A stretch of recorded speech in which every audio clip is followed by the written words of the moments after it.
बिल्लाहि मिनश्शैतानिर्रजीम बिस्मिल्लाहिर्रहमानिर्रहीम अल्लाहुम्मा सल्लि अला मुहम्मद व आले मुहम्मद।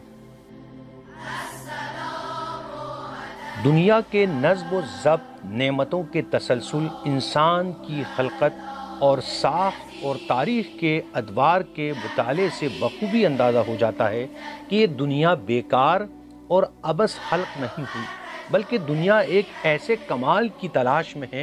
जिसमें अदल की हाकिमियत हो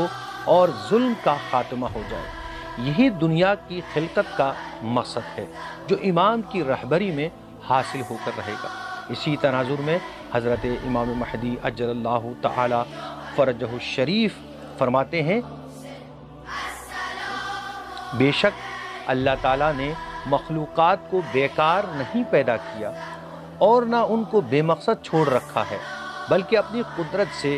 इनको पैदा किया और इनके लिए कान, आँख, दिल और अक्ल करार दी। फिर अम्बिया को जो बशीर व नज़ीर हैं इनकी जानिब भेजा ताकि इसकी इताअत का हुक्म दें और नाफरमानी से रोकें और अल्लाह के अम्र और अपने दीन के बारे में जो कुछ नहीं जानते वो इनको समझाएं, और इन पर किताब नाजिल की और इन पर फरिश्तों को नाजिल किया ताकि वो खुदा और अम्बिया अलैहिमुस्सलाम के दरमियान इस इनायत के वसीले से जो इन पर की है वास्ता बने। अल्लाहुम्मा सल्लि अला मुहम्मद व आले मुहम्मद।